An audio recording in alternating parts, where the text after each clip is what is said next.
ಸಾಂಕ್ರಾಮಿಕ ನೀವು ಬಂದಾಗ ಕೋವಿಡ್ ಆದಾಗ ಯಾರಿಗೆ ಬಂದಿತ್ತು? ಬಂದಿತ್ತು ಯಾರಿಗಾದ್ರೂ?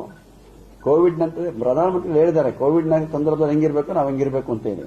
ಅದನ್ನ ನಾವು ಇರೋದ್ರಿಗೆ ಅನುಸರಿಸ್ಕೊಂಡು ಎಲ್ಲರೂ ಕೂಡ ಚೆನ್ನಾಗಿರೋಕೆ ಬದುಕಬೇಕು. ಅದನ್ನ ಕಡಿಮೆ ಬಳಸ್ಕೋಬೇಕು. ಏನಾದರೂ ಮಾಧ್ಯಮ ಬೇರೆ ಬದಲಾವಣೆ ಮಾಡ್ಕೋಬೇಕು. ಈಗ ಅದಕ್ಕೂ ಬರ್ತಾ ಇದೆ. ನಮ್ಗೇನು ತೊಂದರೆ ಅಂತ ಪ್ರಶ್ನೆ ಇಲ್ಲ. ತೊಂದರೆ ಇದ್ರೆ ನಾವು ಅದಕ್ಕೆ ಬದಲಾಗಬೇಕು. ಅದಕ್ಕೆಲ್ಲ 5 ಸತಿ ಯೋಚನೆ ಮಾಡ್ಬೇಕಂತ ಒಂದು ವಸ್ತು ಖರ್ಚು ಮಾಡಬೇಕಾದ್ರೆ ಹೆಚ್ಚು ಇದ್ದಾಗಲೂ ಕೂಡ 5 ಸತಿ ಯೋಚನೆ ಮಾಡಿ ನಾವು ಖರ್ಚು ಮಾಡಿದ್ರೆ ಒಳ್ಳೇದದು. ಈಗ ಅದರಿಂದ ಅಭಾವ ಇದ್ದಾಗ ಅಂತಲ್ಲ, ಚೆನ್ನಾಗಿದೆ ಅಂತೇಳಿ ಹೇಗೋ ಬಳಸ್ಕೊಳ್ಳೋದು. ನೀರಾಗಲಿ, ವಿದ್ಯುತ್ ಆಗಲಿ, ಇವೆಲ್ಲವೂ ಕೂಡ ಅಮೂಲ್ಯ. ಇವತ್ತು ಪ್ರತಿಯೊಂದು ಅಮೂಲ್ಯ ಇರೋದು. ನಾವು ಚೆನ್ನಾಗಿದ್ದಾಲೂ ಇನ್ನೊಬ್ರಿಗೆ ಇರ್ಲಪ್ಪ ಅಂತ ಉಳಿಸ್ಕೊಂಡು ಬಳಸಬೇಕೆ ಹೊರತು ಈಗ ಅಭಾವ ಇದೆ ಅಂತೇಳಿ 5 ಸತಿ ಯೋಚನೆ ಮಾಡೋದಲ್ಲ. ಇದ್ದಾಗಲೂ ಹಂಗೆ ಮಾಡಬೇಕು, ಇದ್ದಾಗಲೂ ಯೋಚನೆ ಮಾಡಿ ಬಳಸ್ಕೋಬೇಕು. ಅದೆಲ್ಲ ಎಲ್ಲರೂ ಪ್ರತಿಯೊಬ್ಬರು ಅದನ್ನ ಈಗ ಅದೇ ಅನುಸರಿಸಬೇಕು. ಅದನ್ನ ನಮ್ಮ ಸೌದೆ ಮತ್ತು ಉಬ್ಬುಲೆ ಎರಡೇ ಇರೋದು. ನಾವು ಈಗ ಸಿಲಿಂಡರ್ ಯಾವುದಕ್ಕೆ ಅಂತಂದ್ರೆ ಚಪಾತಿ ಮಾಡಕ್ ಬಳಸ್ತಾ ಇದೀವಿ ಹೊರತು ಈ ಅನಿವಾರ್ಯ ಆದಾಗ ಸೌದೆ ಅಭಾವ ಬಂದಾಗ ಮಾತ್ರ ಗ್ಯಾಸ್ ಬಳಸ್ಕೊತೀವಿ.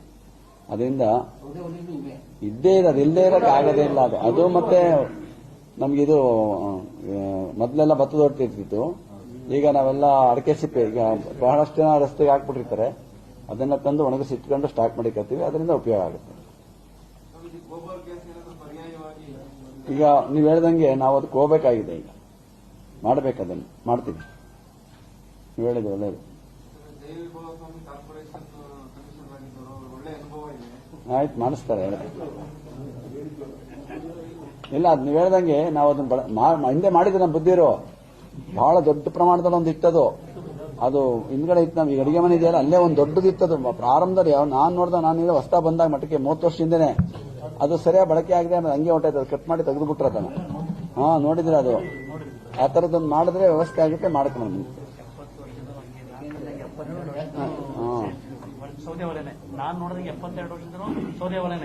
ಅದ ಸೌದೆ, ಉಬ್ಬುಲು, ಗ್ಯಾಸ್ 3 ಇರ್ಬೇಕ್ರಿ. ಏನಂದ್ರೆ